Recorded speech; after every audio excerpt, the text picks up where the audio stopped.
하박국 3장 16절에서 19절 말씀입니다. 다 찾으신 줄 알고 제가 여러분 앞에 봉독해 드립니다. 내가 들었으므로 내 창자가 흔들렸고 그 목소리로 인하여 내 입술이 떨렸도다. 무리가 우리를 치러 올라오는 환난 날을 내가 기다림으로 내 뼈에 썩이는 것이 들어왔으며 내 몸은 내 처소에서 떨리는도다.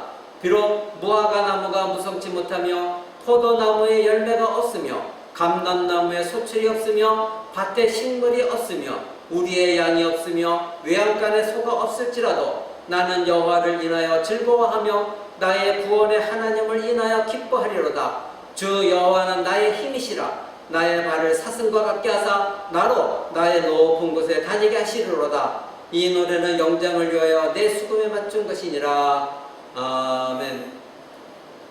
이제 우리가 하나님 말씀을 들을 시간입니다. 우리가 지금 계속해서 큰 대 제목은 하나님을 신뢰하라입니다. 하나님을 신뢰하라. 그래서 오늘은 세 번째 시간으로 신자의 역설적 기쁨과 즐거움입니다. 신자의 역설적 기쁨과 즐거움. 이 말씀 가지고 여러분과 함께 나누고자 합니다. 여러분, 역설적이라는 의미는 여러분이 어떻게 알고 계십니까? 역설적이라는 의미를 먼저 알아야 오늘 저의 전하는 말씀을 여러분들 이해가 쉽습니다. 역설적이라는 의미는 어떠한 사건이나 내용이 겉으로는 모순이 되어지고 뭔가 불일치하게 느껴지지만 그러나 듣고 보니까 이치에 맞는 것입니다. 그러니까 두 가지 사실이 보기에는 서로 충돌하는 것 같은데 그러나 실제로는 이치에 맞는 것, 이것이 역설적인 것입니다. 하나 예를 들어보면 우리 한영훈님의 침묵이라는 시가 있습니다. 님은 같지만 나는 님을 보내지 아니하였습니다. 이미 님이라는 사람은 갔는데 내가 사랑하는 사람은 갔지만 그러나 나는 그 사람을 보내지 않았습니다. 이것이 역설적인 내용이죠. 또 작은 거인이란 말이죠. 작은데 어떻게 거인이라고 할 수 있겠습니까? 뭔가 상충되는 말이지만 그것이 이치에 맞는 것. 바로 졌지만 잘 싸웠다. 졌는데 잘 싸웠다는 얘기. 이런 것도 다 역설적인 이야기인 것이죠. 또 하나 있다면 뭐 소리 없는 아우성. 아우성이라는 것은 소리가 나오는 것이 아우성이는데 우리가 말할 때 소리 없는 아우성이다. 이런 것도 역설적인 의미인 것입니다. 여러분, 이와 같이 고통과 기쁨도 함께 동시에 나타날 수가 있는 것입니다. 고통과 기쁨은 역설적인 것이죠. 서로가 일치가 되어지지 않지만 고통도 기쁨과 함께 나타날 수 있는 것입니다. 어떤 때입니까? 여인이 엄마가 해산의 기쁨을 느낄 때입니다. 그때는 자녀를 출산시킬 때에 얼마나 그 여인이 고통을 당합니까? 그러나 그 고통 가운데서도 자녀를 출산시키는 생명을 얻는다는 그 기쁨이 있기 때문에 바로 고통 속에서도 기쁨과 즐거움이 교차되어지는 것이죠. 이것이 바로 역설적인 내용입니다. 오늘 하박국 선지자도 바로 이러한 역설적인 기쁨과 즐거움으로 고난 가운데서도 하나님을 찬양하고 있다는 것. 여러분이 먼저 이것을 알고 말씀을 듣기 바랍니다. 제가 먼저 하박국서의 개요를 간단하게 말씀드리겠습니다. 이 하박국 선지자가 기록한 이 하박국서는 하나님을 향한 이스라엘의 남유다의 패역함이 극심할 때에 선지자가 하나님께 질문을 합니다. 제가 이거 몇 달 전에 우리 수요 예배 때 말씀을 드린 적이 있습니다. 그때 선지자 하박국 선지자가 하나님께 외칩니다. 하나님 백성이라고 하는 이 유다 민족이 이스라엘이 이토록 패역한데 하나님 왜 이 백성 그대로 내버려 두십니까? 하나님이 이 이스라엘 백성들이 패역하고 하나님 말씀 순종하지 않는 백성들을 그대로 내버려 두시니까 실제로 하나님 말씀대로 살고 순종하는 자들이 어려움을 당하고 있습니다. 하나님 왜 잠잠하십니까? 이렇게 하나님께 따집니다. 하나님은 의로우신 분이시고 선하신데 그리고 하나님은 모든 것을 주관하시는데 왜 세상에는 악이 득세하고 그리고 하나님 뜻대로 살고자 하는 자들은 왜 이렇게 힘들게 살아야 됩니까? 이렇게 묻는 것입니다. 당시 남유다는 겉으로는 하나님을 섬기는 것 같았지만 이와 같이 하나님을 향한 반역과 하나님 말씀에 순종치 않으려고 패역함이 극심했습니다. 선지자는 그들의 강포함을 하나님께 고발하면서 왜 하나님은 침묵하고 계십니까? 이렇게 하나님께 따지는 것입니다. 그래서 1장과 2장에는 오늘 우리가 3장을 봤지만 1장과 2장에는 사박국이 이와 같이 하나님께 따지고 또 하나님은 하박국에게 대답을 하십니다.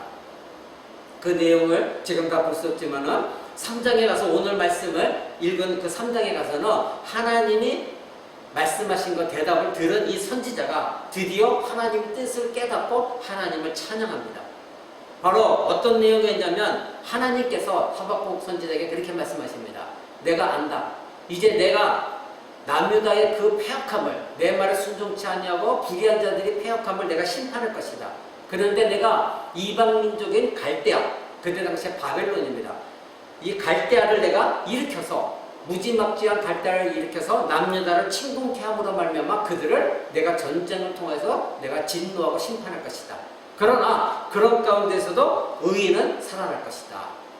바로 하박국 선지자는 이렇게 말씀하십니다. 하나님께서 갈대아를 일으켜서 이스라엘을 심판하시겠다고 할 때에 하박국 선지자가 묻습니다. 하나님, 그러면 이 남유다가 패역해서 저들이 심판받는 것은 내가 이해하겠는데 하나님 말씀대로 살고 순종하는 저 선한 백성들, 의인들은 왜 갈대아 민족을 통해서 또 저주를 당하고 심판을 당해야 됩니까? 왜 전쟁을 통해서 고난을 당해야 됩니까? 왜 그들도 같이 갈대아 말발굽 앞에 짓밟혀야 됩니까? 그럴 때 하나님께 하신 말씀이 그 유명한 말씀, 사도 바울께서 로마서에 하신 말씀이죠. 바로 의인은 믿음으로 말미암아 살 것이다. 그러니까 하박국 선지자 하신 말씀이 걱정 말아라. 네가 너와 나를 지금 신실하게 믿고 있는 그 의인들은 그 믿음으로 말미암아 전쟁통에서 살아날 것이다. 이렇게 말씀하고 있는 것입니다. 이런 모든 말씀을 들은 이 하박국 선지자가 이제 갈대아라는 나라의 그 무자비한 그런 침공을 알고 있음에도 불구하고 인간적인 두려움이 있었고 전쟁에 대한 공포감이 있었지만 그러나 오늘 우리가 말씀을 읽은 대로 하나님의 목적과 뜻을 알았기 때문에 역설적으로 기뻐하면서 하나님을 즐거워하고 찬양한 것입니다. 그것이 오늘 우리가 읽은 본문 말씀입니다. 자, 그럼 오늘 본문을 한번 보십시오. 오늘 본문은 이런 공포 속에서 하박국 선지자가 하나님께 미리 전쟁을 예고하셨거든요. 이 갈대아라는 나라는 무지막지한 나라입니다. 근데 이 갈대아를 일으켜서 이 너의 남유다를 침공케 할 거다.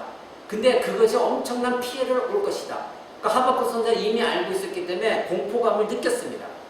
바로 3장 16절 오늘 본문 보십시오. 내가 들었습니다. 들었으므로 내가 들었다는 거예요. 뭐를? 하나님으로부터 이런 전쟁이 일어날 것이라는 걸 들었습니다. 그런데 듣고 나서 하박국 선지자가 어떤 상황이 닥쳤습니까? 내 창자가 흔들릴 정도로 아주 두려움이 있었습니다. 그리고 그 목소리나 내 입술이 떨릴 정도고 우리를 치러 올라오는 환난날을 내가 기다린다. 그리고 내 뼈에 썩이는 것이 들어왔고 그래서 내 몸은 내쳐서 심히 떨린다. 이 모든 것이 무엇입니까? 공포입니다. 두려움입니다. 아주 엄청난 갈대가 몰려올 것에 대해 이 하박국 선지자는 두려움 속에서 공포 속에서 어찌할 바를 몰랐습니다. 그런데 이상한 것은 분명한 것은 무엇입니까? 내가 기다림으로 이런 것입니다. 자, 들었습니다. 하나님의 말씀을 들었습니다. 갈대가 침공할 것입니다. 들었는데 하박국 선지자는 이 헛날라는 내가 기다림으로 기다린다는 것입니다. 하나님이 말씀하신 갈대가 침략을 기다리고 있습니다. 그런데 이 기다리다 이 말 뜻은 원어로 히브리어로는 누아흐라는 단어에서 나왔는데 이것은 안식하다라는 뜻입니다. 즉 평화롭게 안식하다는 뜻입니다. 그러니까 이 하박국 선지자는 하나님이 그렇게 말씀을 미리 예언해 주셨는데 그런 무자비막지한 전쟁의 공포 속에서도 내가 평안히 기다린다는 거예요. 나는 지금 공포 속에 두려움이 있지만 그러나 하나님의 뜻을 알았고 목적을 알았고 계획을 알았기 때문에 나는 그럼에도 불구하고 기다린다. 평안을 가지고 기다린다는 것입니다. 왜 그렇습니까? 하박국 선지자는 이미 하나님을 신뢰하고 있었기 때문입니다. 무엇을 신뢰했습니까? 이미 하나님이 알려주셨거든요. 내가 이스라엘 너희 남유다를 심판할 것이지만 그러나 의인들은 믿음으로 말미암아 살아남을 것이다. 그들은 내가 보호할 것이다. 이 하나님 말씀을 믿었던 것입니다. 신뢰했습니다. 그리고 그 뜻이 이루어지기를 소망했기 때문입니다. 여러분, 이것이 신자의 역설적인 신앙을 보여주고 있습니다. 신자의 오늘 역설적인 신앙이 무엇인가를 여러분과 함께 나눠보고자 합니다. 첫 번째로 신자의 역설적 신앙, 바로 공포 속에서도 하박국 선지자의 이런 내면의 평안이, 내면적인 평안은 어디서 나왔는가 이것입니다. 어디서 이 공포 속에 우리 같으면 내일 당장 북한이 쳐들어옵니다. 엄청난, 그래서 이미 그들이 전쟁을 선포했습니다. 이미 알고 있습니다. 그렇다면 우리는 평안할 수가 있을까요? 그러나 이 하박국 선지자는 그 공포 속에서도 내면의 평안함을 갖고 있었습니다. 바로 무엇 때문입니까? 하나님의 하신 말씀, 약속의 말씀을 신뢰했고 하나님을 신뢰했기 때문에 가능한 것이었습니다. 비록 무자비한 갈대인들이 침공이 두렵고 공포 속에 있었지만 하나님의 약속, 그 약속의 말씀을 들었고 신뢰했고 그 약속을 붙들었기 때문에 가능한 것이었습니다. 하나님은 갈대아를 일으켜 이스라엘을 심판하시지만 그러나 갈대아를 또한 하나님께서 진멸시키실 것을 믿었기 때문에 이 하박국 선지자의 평안이 있었습니다. 자, 여기에 이 갈대아를 진멸시킬 하나님이 주신 확신을 한번 우리가 알아보겠습니다. 2장에 보면 하나님이 두 가지 약속을 이 하박국 선지자가 합니다. 2장에서 하나님은 무자비한 갈대아를 하나님께 진멸시킬 것, 내가 반드시 진멸할 것이다 약속하셨고, 그런 와중에서도 오직 이스라엘의 백성들, 하나님 백성들은 바로 의인은 믿음으로 살 것이다 이렇게 약속하셨습니다. 그 앞에 2장 4절 한번 보십시오. 2장 4절에 보면 보라, 그의 마음은 교만하여 그의 속에서 정직하지 못하니라. 그러나 의인은 믿음으로 말미암아 살 것이다 이렇게 말씀하셨습니다. 그러니까 전쟁의 환난 가운데서도 너희 의인들은, 나를 믿고 있고 나를 신뢰하는 너희 의인들도 비록 고난 속에 있지만 결국은 의인은 믿음으로 말미암아 살 것이다. 끝까지 견디는 자, 신실하신 하나님을 믿고 하나님 말씀에 순종하며 하나님 붙들고 있는, 끝까지 견디는 자, 즉 믿음으로 하나님을 신뢰하는 자는 믿음으로 살아날 것이다 이렇게 말씀하신 것입니다. 또 한 가지, 얘는 하나님은 갈대아를 진멸시키시는데 마침내는 갈대아도 멸망시킴으로 말미암아 온 열방이 하나님의 영광을 아는 지식이 가득하게 될 날이 올 것이다 말씀하십니다. 그 2장 14절 한번 보십시오. 2장 14절에 대저 물이 바다를 덮음같이 여호와의 영광을 인정하는 것이 세상에 가득할 것이다. 자, 갈대아가 쳐들어오는데 하나님은 이 말씀하십니다. 이것이 무엇입니까? 내가 그 갈대아도 심판할 것이다. 그들이 남유다를 침공해서 남유다들 쑥대밭을 만들지만 그들이 그렇게 만든 그대로 갈대아도 내가 진멸시킴으로 말미암아 바로 하나님이 참된 하나님이라는 것, 모든 열방들이 하나님을 영광을 인정하는 그날이 오게 될 것이다 이렇게 약속하셨습니다. 그러니까 하박국 선지자가 갈대아의 공격을 올 것을 알고 공포 속에서도 평안히 기다리고 있는 이유는, 이런 역설적인 신앙을 갖게 된 이유는 바로 하나님이 이런 약속의 말씀을 들었기 때문입니다. 그리고 하나님의 뜻이, 하나님의 목적이, 하나님의 계획이 온전히 이루어질 것을 확신하고 알고 있었기 때문에 그는 공포 속에서도 그 공포를 뛰어넘는 기쁨과 평안이 있었던 것입니다. 여러분, 이것이 신자입니다. 그러니까 2장 20절 보십시오. 2장 20절에 하나님이 이렇게 말씀하십니다. 오직 여호와는 그 성전에서 계시니 온 천하는 그 앞에서 잠잠할지어다. 떠들지 말라는 것입니다. 하나님이 하신다는 것입니다. 하나님은 성전에 계십니다. 여러분, 지난주 시편 46편 볼 때 여러분 어떤 말씀 들었습니까? 하나님이 성전에 계시기에 그러한 아수르가 침공해 온다 할지라도 고라 자손들이, 시인들이 외쳤던 것은 무엇입니까? 우리는 평안하다. 왜? 하나님의 여호와 성전에 계시기에. 바로 우리도 그 성전 안에 있으니 우리는 하나님의 성전 안에 계시는 하나님과 함께 있기에 임마누엘 하나님에게 우리에게 평안이 있다. 여러분, 지난주 말씀이 기억나십니까? 여러분, 그 전주에는 또 어떤 말씀이 있었습니까? 출애굽기 14장 14절에 여호와께서 너희를 위하여 싸우리니 너희는 가만히 있을지어다, 잠잠히 있을지어다. 여러분 기억하십니까? 제목이 무엇이었습니까? 하나님을 신뢰하는 자에게 피난처가 되어주신 하나님이시다. 이 말씀 가지고 여러분 나눌 때 이 말씀을 드렸습니다. 바로 이스라엘 백성들이 출애굽하고 나서 홍해를 건너기 전에 바로 이스라엘 백성들이 뒤에는 애국 군대가 쫓아오고 앞에는 홍해가 가로막혔을 때 그들은 바로 불평과 불만했었죠. 그때 모세가 이스라엘 백성들이 한 말입니다. 여호와께서 너희를 위하여 싸울 것이다. 그러니 너희는 잠잠할지어다, 가만히 있을지어다. 여러분, 오늘 이 하박국 선지자에게도 하나님 말씀하십니다. 2장 20절에 오직 여호와는 그 성전에 계시니 지난주에 고라자손이 말한 것과 같은 말씀입니다. 시편 46편에 있는 말씀과 같습니다. 오직 하나님은 성전에 계시니 온 천하는 그 앞에서 잠잠할지어다. 무엇입니까? 하나님이 하시겠다는 것입니다. 하나님의 말씀은 하박구가 너와 의인들은 잠잠히 있어라. 내가 성전을 떠나지 아니하고 나의 영광을 온 천하 만민에 가득하게 할 것이다. 이렇게 말씀하고 있습니다. 여러분, 여기서부터 신자들의 역설적인 삶이 나오는 것입니다. 신자의 역설적인 신앙은 모든 세상이 전쟁의 공포 속에 있다 할지라도 하나님을 신뢰하고 그 하나님의 약속을 붙들고 잠잠히 기다리는 신앙입니다. 나대지 않습니다. 조급해하지 않습니다. 조급해서 내가 무언가를 행하려고 분잡하게 움직이지 않습니다. 하나님 왜 이러한 고난을 주셨을까? 하나님 뜻이 무엇이었을까? 그것을 기다리는 것입니다. 이러한 신자에게는 예수님 말씀하신 것처럼 세상이 알 수도 없고 세상에 줄 수도 없는 평안을 하나님이 주시는 것입니다. 그러한 평안이 있을 때에 그 신자는 전쟁과 같은 공포 속에서도 역설적인 기쁨과 즐거움을 누릴 수가 있는 것입니다. 여러분, 그렇다면 신자인 여러분의 평안은 어디서 옵니까? 과연 오늘날 이와 같이 어려운 환경 속에서 코로나 바이러스로 경제적인 어려움, 여러가지 많은 가난, 고난, 역경, 질병 가운데서도 신자가 하나님을 신뢰함으로 인해서 이런 가난과 역경과 고난, 질병을 뛰어넘는 역설적인 삶을 과연 살아갈 수가 있느냐 이겁니다. 여러분은 그런 평안이 있습니까? 죄를 범하여 마음에 하나님 앞에서 부끄러움, 그 모든 것을 신앙을 포기하고 너무나 부끄럽기 때문에 내 신앙을 포기하고 싶을 때에 그 복잡하고 불안한 마음 여러분 혹시 갖고 계십니까? 하나님은 위대하신 분이신데 여러분을 죽은 영혼을 살리신 하나님이신데 여러분 3주 전에 여러분 말씀드렸었죠? 사도 바울이 기도한 것이 무엇입니까? 하나님의 지극히 크신 능력이 무엇인가? 그것을 너희들이 알기를 원한다. 그때 하나님의 지극히 크신 능력이 무엇이었습니까?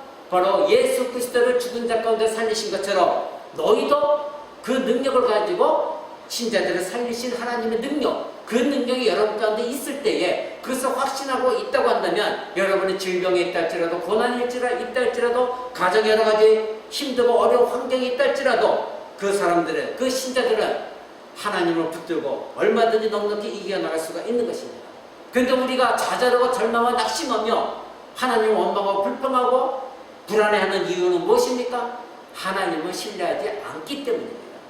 바로 주변 사람들이 나에게 우호적이지 않기 때문에 그들을 향한 분노로 내 마음이 늘 불편하지 않습니까? 저 사람이 이래서 안 되고 저 사람은 저래서 안 되고 기분 나쁘고 화나고 나에게 도와주지 않고 나를 위로해 주지도 않고 내 편이 되어주지 않고 날마다 불편해합니다. 경제적으로 육체적으로 역경에 빠졌을 때 여러분은 평안을 느끼십니까?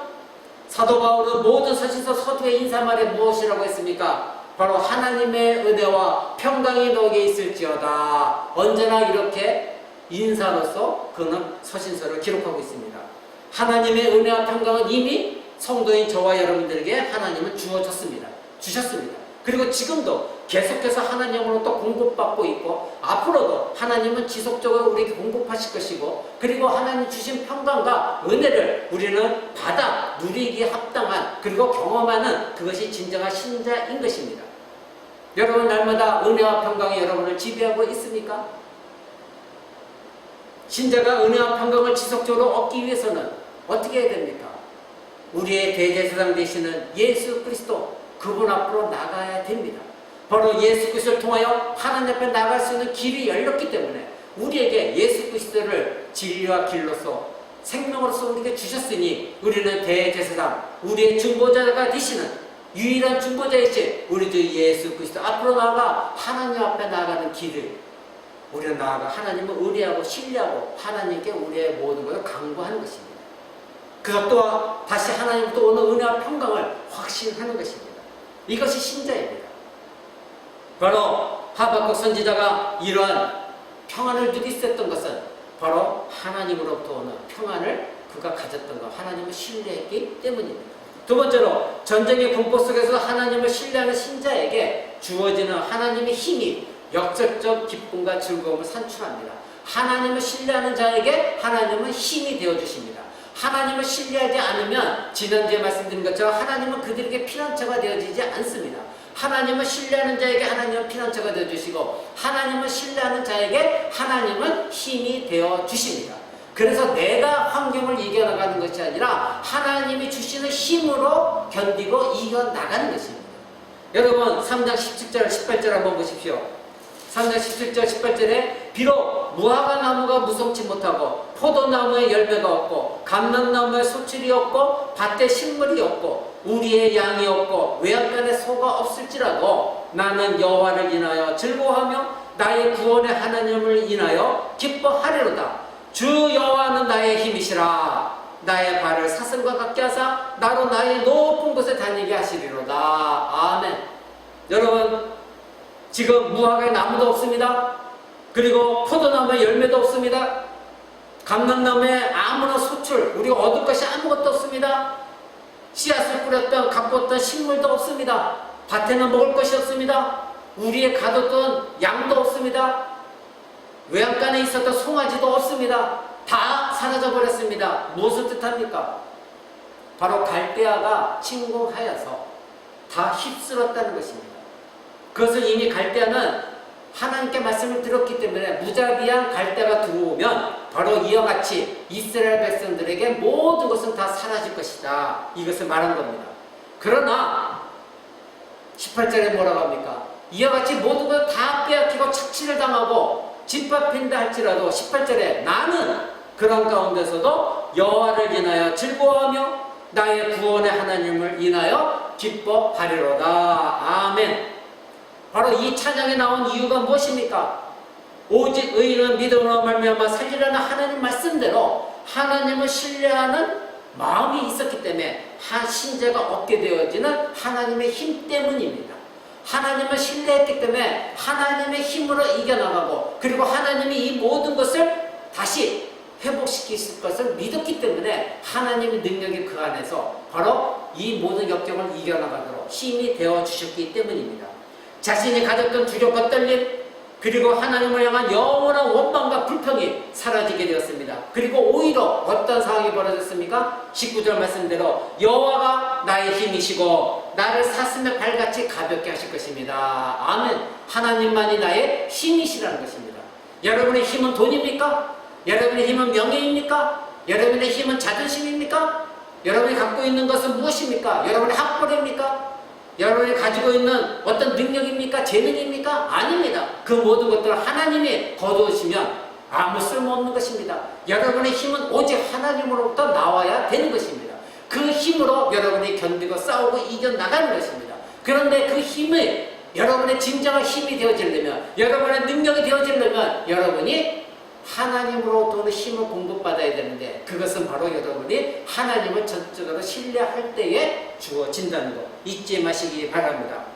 여러분 주 여호와는 나의 힘이시니 이렇게 고백하고 있습니다. 그러면서 하는 말이 무엇입니까? 나의 발을 사슴과 같게 하사 나로 높은 곳에 다니게 하시로라.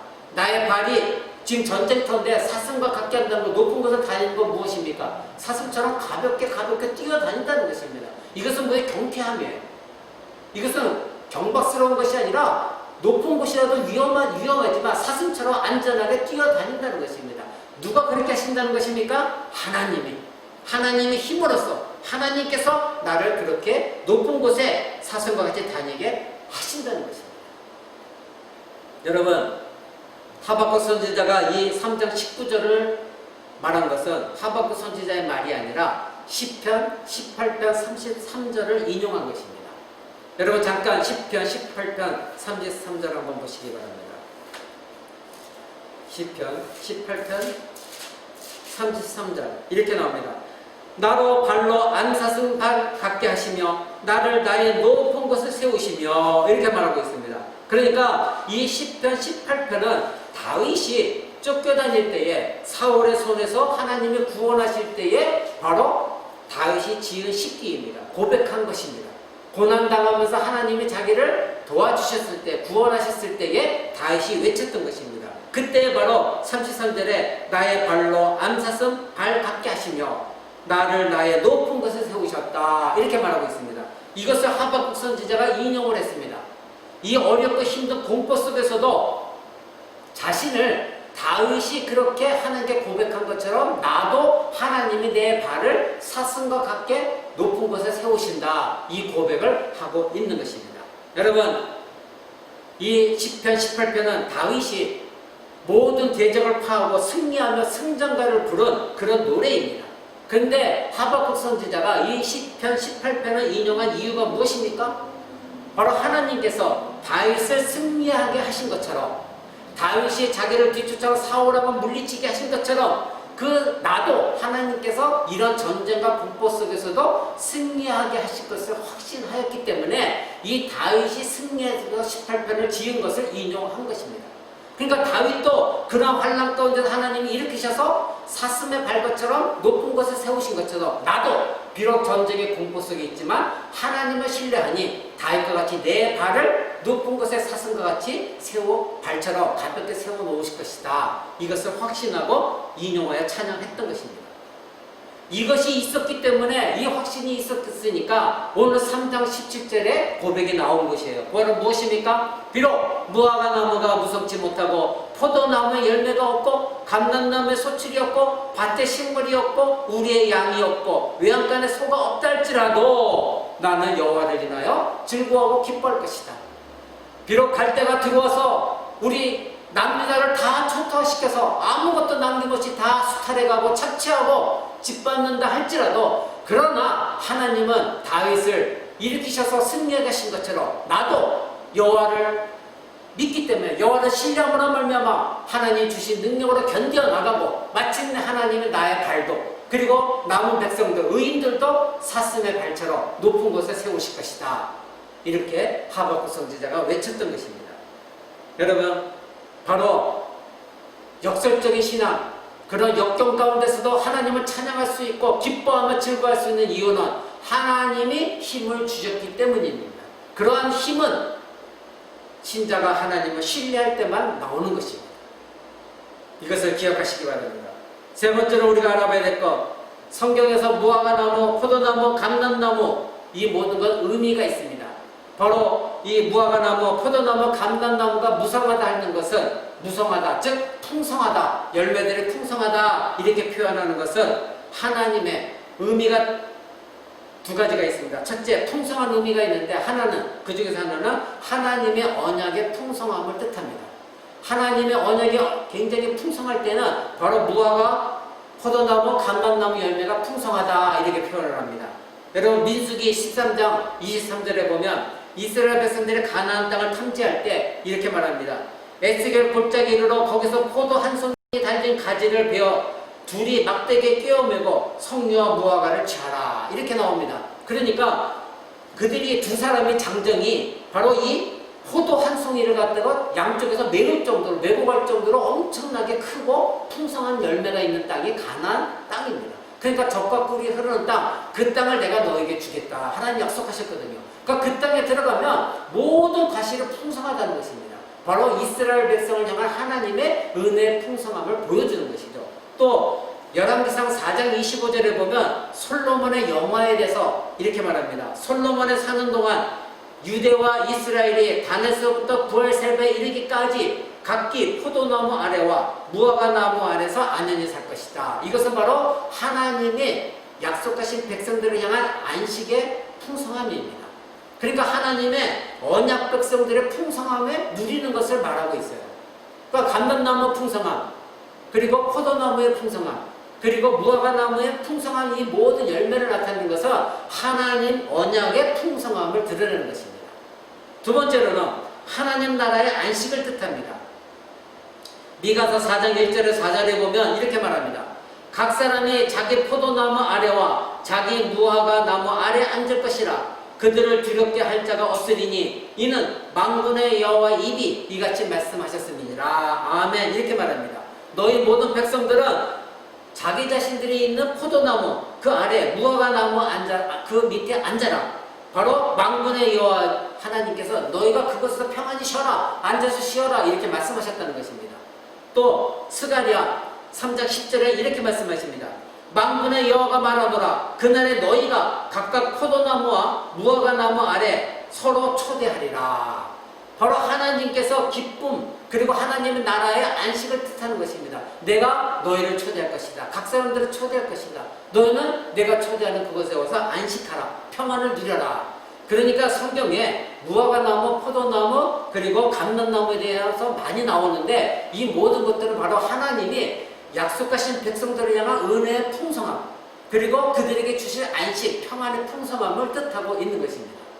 자, 그런데 여러분, 하박국 선지자가 오늘 말하고 있는 것은 그 17절을 보십시오.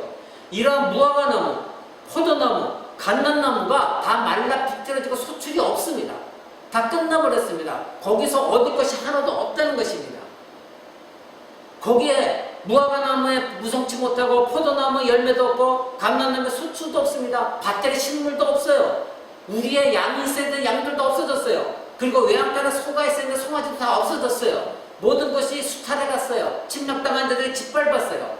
바로 무화과나무, 포도나무, 감람나무를 그대로 사용하면서 바로 아무 소득이 없다는 거예요. 거기에 풍성함이 하나도 없다는 것입니다. 바로 아까는 하나님의 언약의 풍성함, 그리고 은혜의 풍성함을 표현했지만 이번에는 무엇입니까? 하나님의 언약의 저주를 나타내고 있는 것입니다.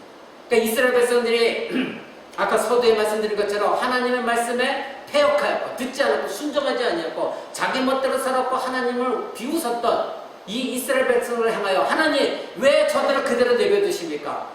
그러기에 그 안에 살고 있는 의인들만 힘들게 살고 있습니다. 하나님 그래 저들을 왜 심판하지 아니하십니까? 그때 하나님 말씀이 가만히 있어라.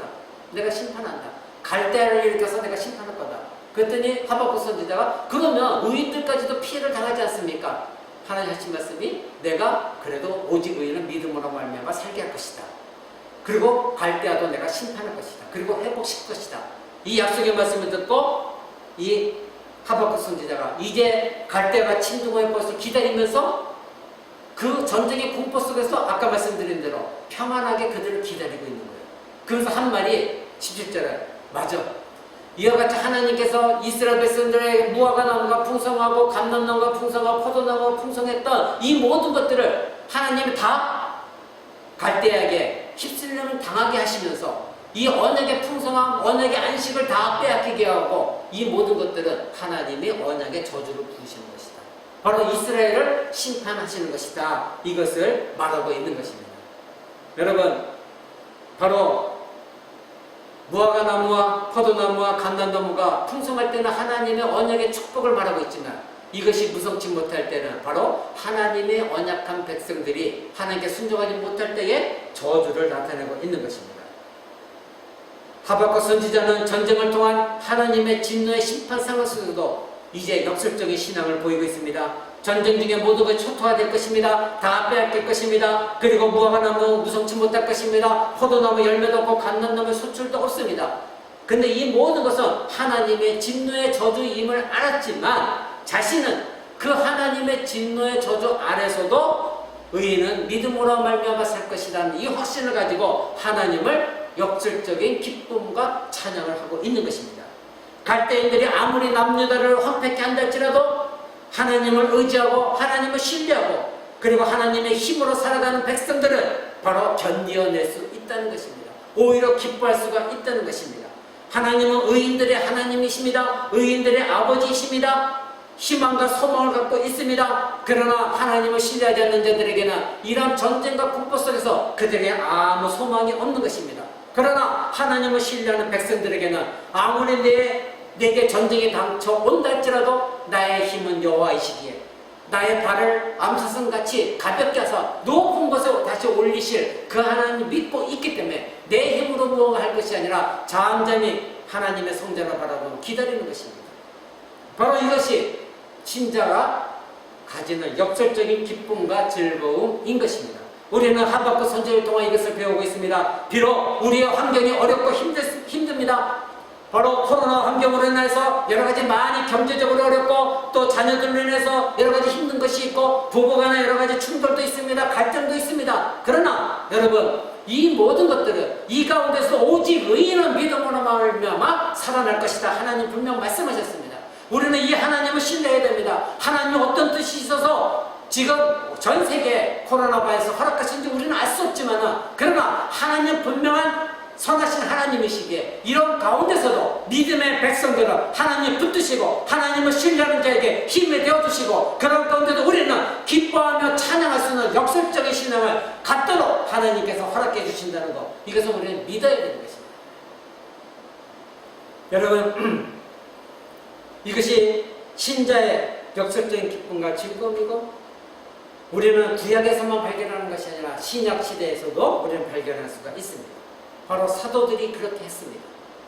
사도 바울을 보십시오. 사도행전 16장에 보면 바울과 신라가 귀신 들린 여종을 귀신을 쫓아냈습니다. 그랬더니 이 귀신 들린 여종을 이용해서 자기가 돈을 벌었던 이 주인이 화가 나갖고 바울과 신라를 감옥으로 데려가 매질을 하게 하고 감옥에 가두게 했습니다. 그러나 바울과 신라는 아무 잘못한 것이 없습니다. 이들은 하나님의 뜻을 복음을 전하였고 애매하게 고난을 당했습니다. 그러나 불평불만하지 않냐고 그들은 어떻게 했습니까? 감옥에서도 역설적인 기쁨과 역설적인 즐거움으로 하나님을 찬양했습니다. 그들이 찬양할 위치입니까? 그들이 찬양할 환경입니까? 그때 감옥은 지금처럼 시설이 잘 된 감옥도 아닙니다. 땅굴 속에 있는 감옥입니다. 빛도 없습니다. 축축합니다. 환경이 아주 불쾌합니다. 그들은 창고가 채워졌습니다. 그럼에도 불구하고 바울과 신라가 그런 환경 속에서도 역설적인 기쁨, 역설적인 즐거움을 가지고 하나님을 찬양했기에 하나님은 이제 그 감옥에 지진을 일으키셔서 그들의 모든 옥처가 흔들리고 감옥의 문이 열리고 그들이 차고 있었던 쇠고랑 착고가 풀려지고 그들은 해방되었습니다. 바울과 신라가 불평불만했습니까? 하나님 나에게 왜 이런 환경을 주십니까? 열심히 내가 하나님 섬긴다고 하는데 왜 나에게 이런 고난이 있습니까? 나는 주변 환경은 왜 이렇게 힘듭니까? 내 가족들은 나를 왜 이렇게 힘들게 합니까? 물질도 없고 정말 나는 죽겠습니다. 하나님 도대체 살아계세요? 안 계세요? 이것이 아니라 하나님 이런 가운데서도 하나님은 나의 힘이시고 내가 믿는 하나님은 선하신 하나님이기에 내가 주님을 기뻐하고 찬양합니다. 그런 자에게 하나님은 힘이 되어주시고 그들을 도우시는 것입니다. 사도 바울은 데살로니가전서 5장 16절에 이렇게 말합니다. 항상 기뻐하라. 기억하십니까? 사도 바울은 데살로니가 교회 성도들에게 역설적인 기쁨을 권면하고 있습니다. 항상 기뻐하라고 말하고 있습니다. 여러분, 그런데 우리가 그냥 이것을 그래 항상 기뻐해 이렇게 설교해서는 안 됩니다. 이때 당시에 데살로니가 교회가 어떤 상황인지를 여러분 알아야 됩니다. 이때 당시에 데살로니가 교회 성도들은 유대인들이 와서 핍박하고 있는 환난 가운데 어려운 신앙생활을 지키고 있었습니다. 그들에게 도저히 기쁨을 느낄 수 없는 핍박과 환난 가운데 신앙을 지키고 있고 하나님께 예배하고 있는 자들이었습니다. 그런데 사도 바울은 그러한 성도들에게 말하고 있습니다. 너희가 지금 힘들다, 핍박당하고 있다, 고난을 당하고 있다. 그러나 그럼에도 불구하고 어떻게 하라? 항상 기뻐하라. 범사에 감사하라. 쉬지 말고 기도하라. 이렇게 데살로니가 교회들에게 권면했습니다. 너희가 지금 힘들고 어렵지 항상 기뻐하라. 무엇 때문에요? 하나님의 나라가 지금 기다리고 있다. 그래서 데살로니가가 흔들리고 있었습니다. 예수님의 재림은 아직 다가오지 않고 징조도 보이지 않고 있습니다. 그럴 때에 사도 바울이 데살로니가 교회 성도들에게 항상 기뻐하라. 예수님은 곧 오신다. 예수님의 재림에 대해서 선포하며 그들을 위로하고 있는 것입니다. 그리고 그들에게 기도하라고 말하고 있습니다. 하나님의 나라가 속히 임할 것을 기도하라고 말하고 있는 것입니다.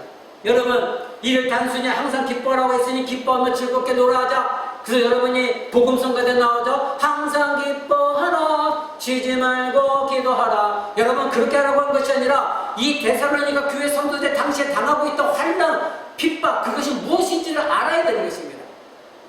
그런 가운데서도 그들에게 역설적으로 말하고 있어요. 기도하라. 여러분, 이것이 왜 가능하게 되었습니까?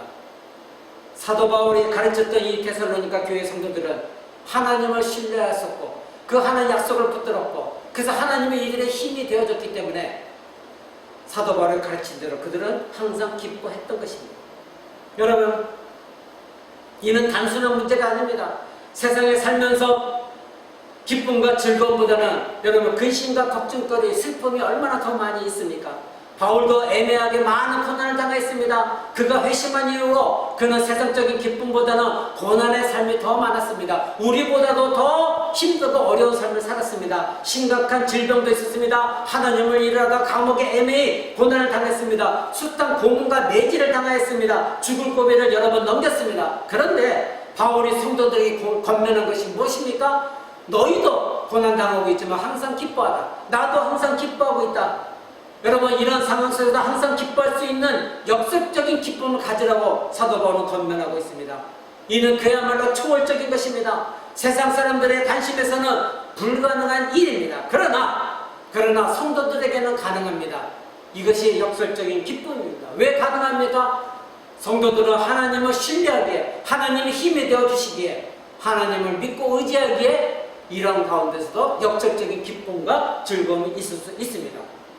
제가 오늘 설교서적에 여러분에게 역설적인 의미가 무엇인지 말씀드렸습니다. 다시 말씀드립니다. 두 가지 사실이, 어떤 현상이 서로 보기에 충돌하는 것 같지만 그러나 마침내 이치에 맞다는 것입니다. 언뜻 보기에는 말이 안 되는 것 같지만 결국에는 이치에 맞는 것, 이것이 역설적인 것입니다.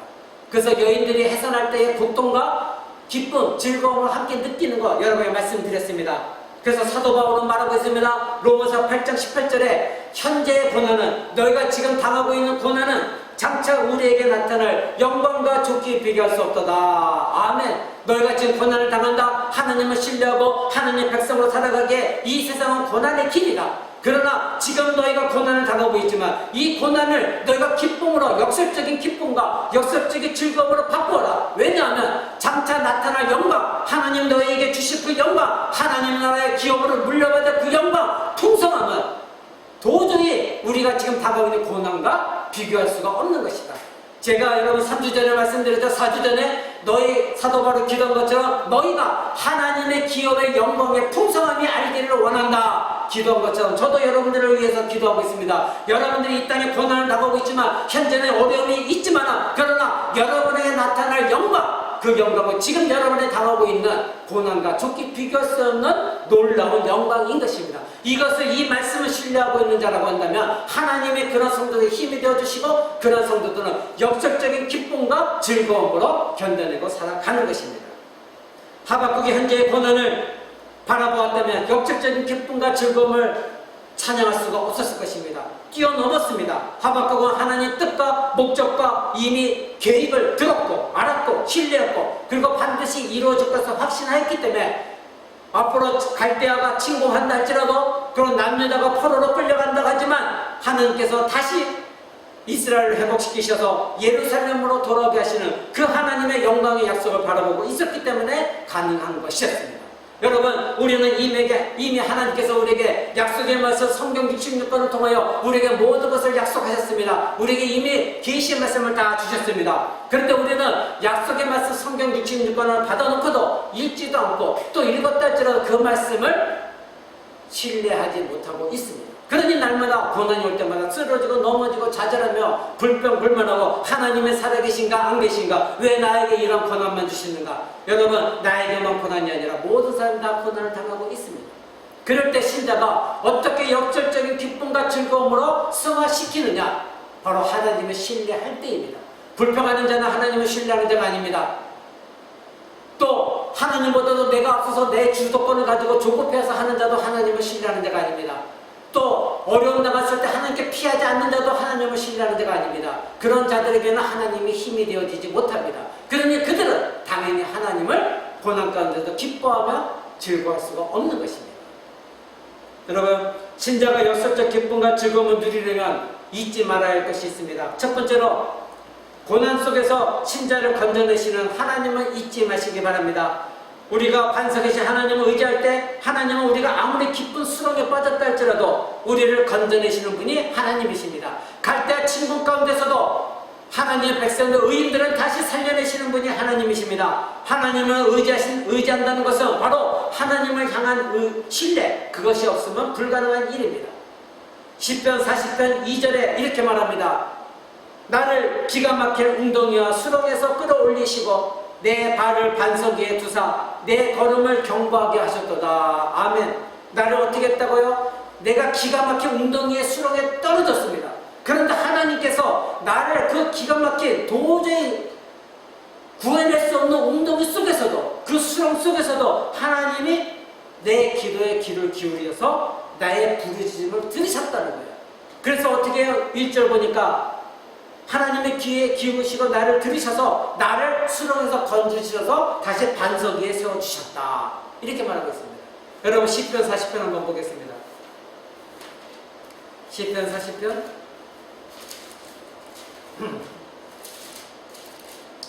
시편 40편 2절부터 봅니다. 나를 기가 막힐 웅덩이와 수렁에서 끌어올리시고 내 발을 반석 위에 두사 내 걸음을 견고하게 하셨다. 수렁에서 끌어올리신 분이 누구입니까? 하나님이십니다. 근데 그 하나님이 다시 나를 반석 위에 두셨고 내 걸음을 단단하게 붙드셨습니다. 근데 왜 이런 일이 일어났습니까? 1절 보십시오. 내가 여호와를 기다리고 기다렸더니 내 기도에 귀를 기울이사 나의 부르짖음을 들으셨도다. 이렇게 말하고 있습니다. 하나님께서 다윗을 수렁에서 던지셔서 반석에 세우시고 그 발을 견고케 하신 원인은 무엇입니까?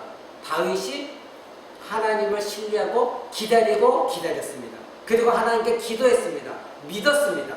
하나님을 신뢰했더니 하나님의 힘이 그를 수렁에서 건져주시고 반석에 세워주시고 그의 발을 견고하게 하셨습니다. 그리고 자기의 부르짖음을 들으셨습니다. 응답하셨습니다. 어떻게 했더니? 하나님을 기다리고 기다렸더니 그것은 무엇입니까? 조급해서 내가 무언가를 하는 것이 아니라 하나님을 참고 하나님의 힘의 능력에 의지하고 하나님을 신뢰했다는 것입니다. 바로 이런 자들에게 고난까지 하나님은 그 신자들을 건져내십니다. 이런 하나님을 믿으시기 바랍니다. 그러기에 하박국 선지자는 오늘 말하고 있습니다. 비록 무화과 나무가 무성치 못하고 포도나무에 열매가 없고 감람나무에 소출이 없고 밭에 식물이 없고 우리의 양이 없고 외양간에 송아지가 없다 할지라도 나는 여호와를 인하여 즐거워한다. 왜? 내가 여호와를 기다리고 기다리며 여호와를 부르짖고 간곡히 기도했더니 하나님이 나에게 약속의 말씀을 주셨다. 하나님이 분명히 하실 것이다. 믿었기 때문인 것입니다. 이것을 우리는 배워야 됩니다. 두 번째로는 하나님이 여러분을 건지실 때에 바로 기쁨과 여러분의 평강을 누릴 때 잊지 말아야 될 것은 두 번째는 주님의 이름, 하나님의 이름을 신뢰하는 것을 잊지 마시기 바랍니다. 하나님의 이름을 신뢰하십시오. 여러분 이사야서 50장 10절에 보면 너희 중에 여호와를 경외하며 그 목소리를 청정하는 자가 누구냐? 흑암 중에 행하여 빛이 없는 자라도 여호와의 이름을 의지하며 자기 하나님께 의뢰할지어다. 아멘. 여호와를 의지하라는 것입니다. 여호와의 이름을 의지하라는 것입니다. 만군의 주 여호와의 이름으로 내가 나아간다. 다윗은 고백했습니다. 만군의 주 여호와의 이름 바로 여러분에게 주셨습니다. 그 여호와의 이름을 여러분은 소유하고 있습니다. 그러니 여러분이 의지할 여호와 하나님의 이름 바로 하나님은 스스로 계시고 전지전능하시고 창조주시며 우리의 구속주시고 우리의 궁유를 베푸시고 언제나 우리를 도우시고 피난처가 되시고 반석이 되어주시고 우리의 지팡이와 막대기가 되어주시는 바로 그 하나님, 그 하나님의 이름, 그 이름을 의지하는 저와 여러분 되시길 바랍니다. 바로 여호와는 자기를 의지하고 마음이 한결같은 자에게 완전한 평안을 주시는 분, 그분이 바로 하나님이십니다. 어떤 사람이 정직하고 성실한 사람이라 생각하고 그를 신뢰할 때에 어떤 일이 발생하고 합니까? 여러분 어떤 사람을 신뢰할 때에 그 사람이 말하는 행위 모든 것들 신뢰하고 있다면 여러분 그 사람을 의심합니까? 아닙니다. 그 사람의 이름만 들어도 그 사람은 반드시 약속을 지키는 사람이야. 나는 그 사람을 믿어. 그 사람이 나와 약속한 거 수행할 것이야. 여러분 믿지 않습니까? 똑같은 것입니다. 바로 하나님은 먼 데 계신 분이 아니라 바로 여러분 안에 계십니다. 여러분 심령 안에 계십니다. 그분이 성령 하나님으로 계십니다. 이 하나님을 여러분 신뢰하셔야 하나님이 여러분 약속한 모든 것들이 하나님이 행하시는 것입니다. 근데 자기 자신은 날마다 하나님 불신하고 믿지 않으면서 왜 하나님 나는 고난 겪어야 되고 왜 하나님 나는 도와주시지 않습니까? 이게 불평불만한다면 여러분이 잘못된 것이지 하나님이 잘못된 것이 아닌 것입니다. 여러분 그래서 이 아브라함도 믿을 수 없는 가운데서 하나님의 약속을 의심하지 않고 믿었기 때문에 하나님께서 아브라함을 믿음의 조상으로 세워졌다. 사도 바울이 우리에게 말하고 있습니다. 여러분 하박국도 하나님의 능력, 거룩하신 신실하신 이 모든 것을 믿었기에 가능한 것이었습니다. 신자가 하나님을 신뢰하고 하나님 앞에 머물렀을 때 신자에게는 그 어떤 어려운 환경 속에서도 하나님의 평강을 누립니다. 여러분 시금석은 여러분이 정말 하나님 신뢰하느냐 시금석은 여러분이 고난당하고 어려울 때 내가 자불안 속에 있는가 아니면 평안한가 여러분 그걸 한번 뒤돌아보십시오. 자기 자신을 체크해 보십시오. 내가 뭔가 불안해한다면 여러분은 하나님을 신뢰하는 것이 아닙니다. 역설적인 신앙을 갖기 바랍니다. 여러분 신자가 변해야 역설적인 기쁨과 찬양을 누릴 수 있다는 거 잊지 마시기 바랍니다. 이것이 세 번째입니다. 신자가 변해야 역설적인 기쁨과 찬양을 누릴 수 있습니다. 신자가 변하면 전쟁과 같은 고난 가운데서도 역설적인 기쁨과 하나님을 즐거움으로 찬양할 수가 있습니다. 신자가 변한다는 것은 무엇입니까? 지금 하나님을 신뢰하는 것입니다. 신뢰할 수 없는 가운데 신뢰하는 것입니다. 내가 믿었고 내가 붙들었던 모든 것들을 내려놓는 것, 이것이 신자가 변하는 것입니다. 여러분 고통 가운데서도 기쁨을 누리고 즐겁게 찬양할 수 있는 것은 내가 붙들은 것을 내려놓았을 때, 신자가 이렇게 변화되었을 때에 평강을 누리는 것입니다. 이것이 역설적인 것이에요. 그래서 사도 바울이 데살로니가 전서에서 그 성도들에게 항상 기뻐하라고 말한 것입니다. 너희가 지금 핍박과 환난과 고난 가운데 있지? 근데 너희가 붙들은 모든 걸 피하려고 하는 건 내려놓아라. 하나님을 신뢰하라. 하나님을 의지하라. 하나님이 전지전능하신 분이심을, 너희에게 이겨나갈 힘을 주실 하나님을 신뢰하라는 것입니다. 그러면 너에게 평안이 올 것이고 너희는 기뻐할 수가 있고 찬양할 수가 있다는 것입니다. 여러분, 이는 고난과 핍박 가운데 있었던 그들에게 인간적인 육신으로 바라볼 때는 모든 것이 불가능한 일입니다. 여러분도 여러분의 고난을 사람의 생각으로 바라보면 불가능한 일입니다. 어떻게 기뻐할 수가 있습니까? 어떻게 즐거워할 수가 있겠습니까? 그러나 신자에게는 역설적으로 그 핍박과 고난과 환난 가운데서도 내 자신을 내려놓고 변화되어졌을 때 내가 변화되어지니 주변의 환경이 다 변화되어지는 것입니다. 내가 변하면 내가 붙들었던 것을 내려놓게 되고, 내가 변하면 하나님을 신뢰할 수가 있는 것입니다.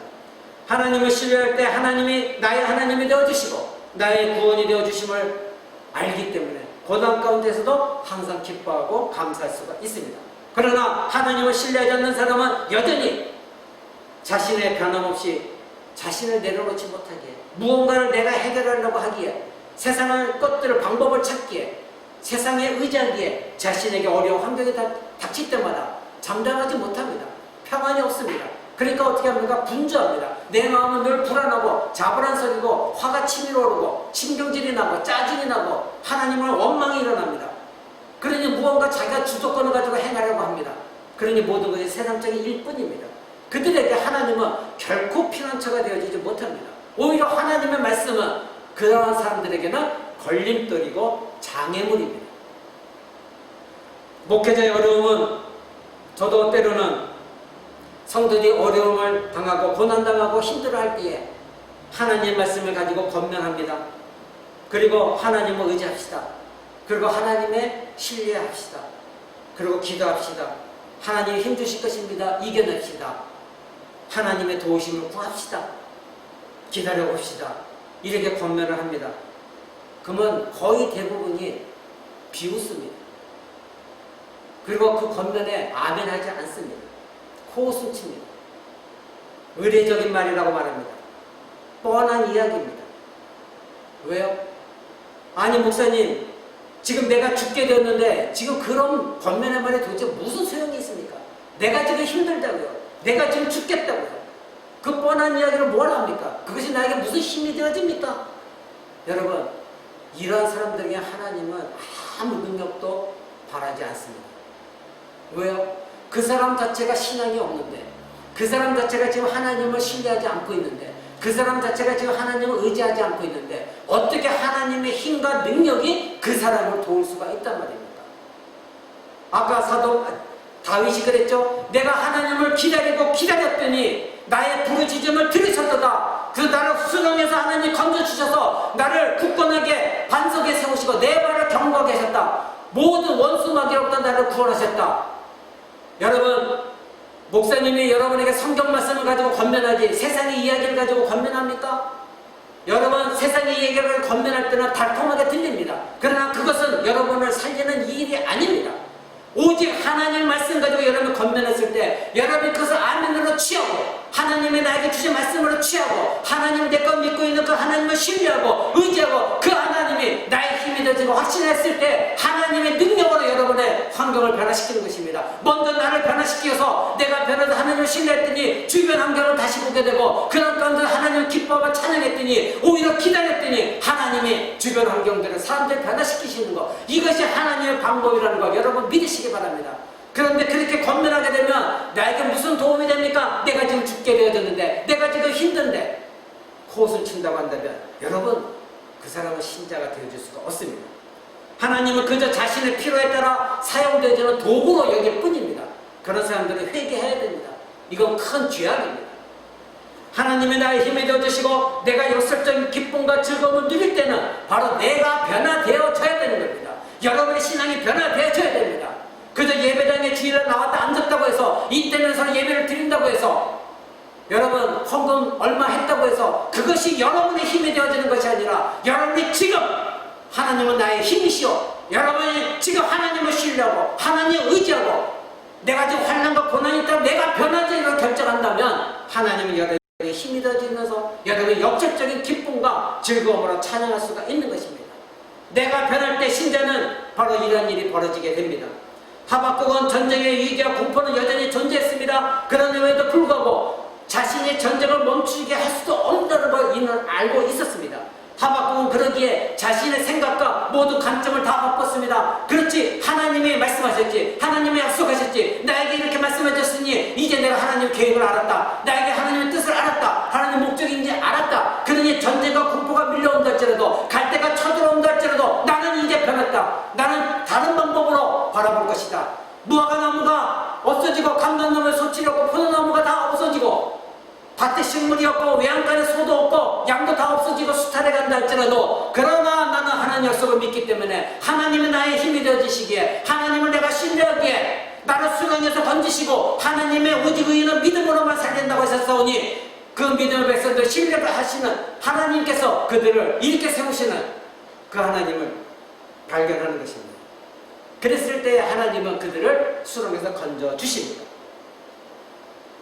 하박국은 자신의 생각과 관점을 바꿨습니다. 불평했던 사람이었습니다. 육체적인 인간의 눈으로 볼 때는 전쟁은 비참하고 공포스러운 것이지만 영적인 눈으로 볼 때, 신앙의 눈으로 볼 때, 즉 하나님을 신뢰하는 눈으로 바라볼 때는 그 공포와 두려움이 어떻게 했습니까? 사라져버리고 오히려 어떻게 됐습니까? 역설적인 기쁨과 즐거움으로 변화되어졌습니다. 여러분 자신이 변화되어야 됩니다. 하나님을 신뢰하십시오. 말씀 맺고자 합니다. 신앙이라는 것은 오고 가는 모든 세대의 거대한 세상적인 흐름을 거슬러 올라가는 것, 이것이 참된 신앙입니다. 세상의 거대한 물결을 따라서 그저 너도 졌고 나도 졌고 양다리 걸치듯이 세상에도 관심 갖고 하나님도 믿고 구원을 받아야 되고 이런 것이 아니라 거대한 물줄기를 타고 올라가야 됩니다. 모두가 혼란과 두려움과 갈등과 고난에 빠져 있을 때 하나님을 신뢰하는 신자는 여호와로 말미암아 기뻐하고 즐거워합니다.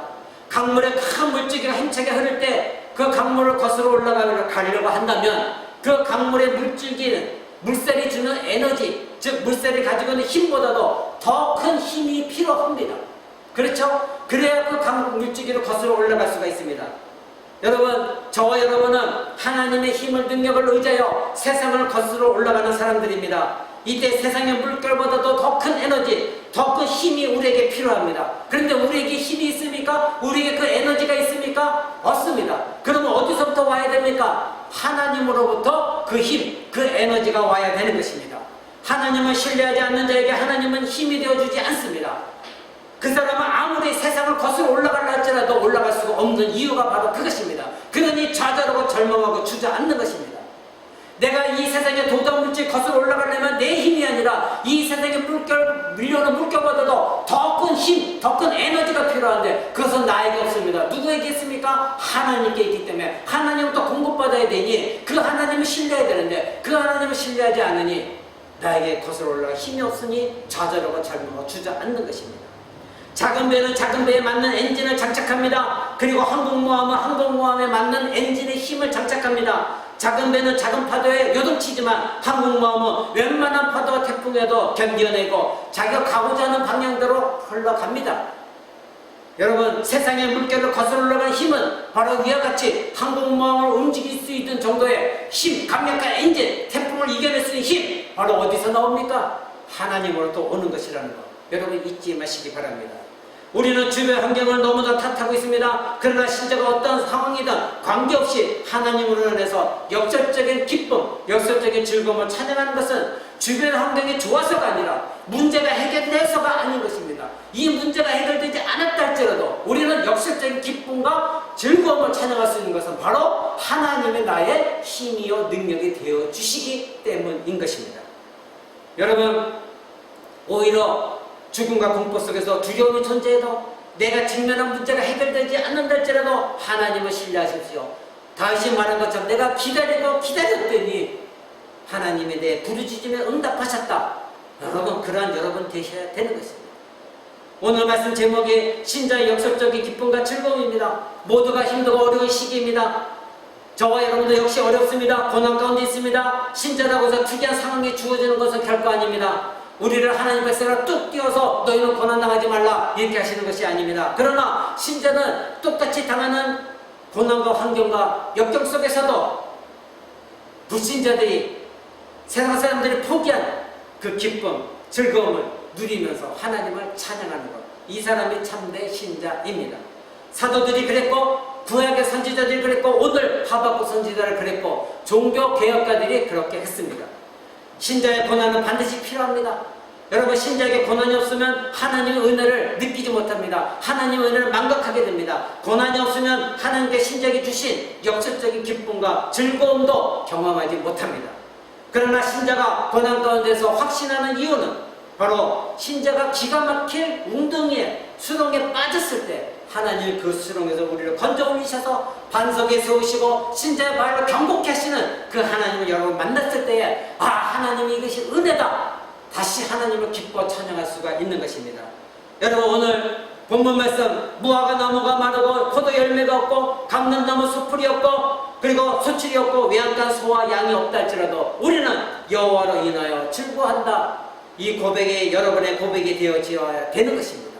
역설적인 기쁨, 역설적인 즐거움, 바로 여러분의 하나님을 신뢰해야 그 힘이 여러분에게 전달되어서 하나님이 여러분의 성령께서 그 힘을 가지고 여러분이 역경 가운데서 고난과 환난 가운데 찬양하고 기뻐하고 즐거워할 수 있는 것입니다. 오늘 말씀을 잘 기억하셔서 나도 이 역설적인 기쁨과 즐거움에 찬양하는 신자가 되기로 결정하는 저와 여러분 되시기를 우리 주 예수 그리스도의 이름으로 간절히 축원을 드립니다. 다 같이 기도하겠습니다.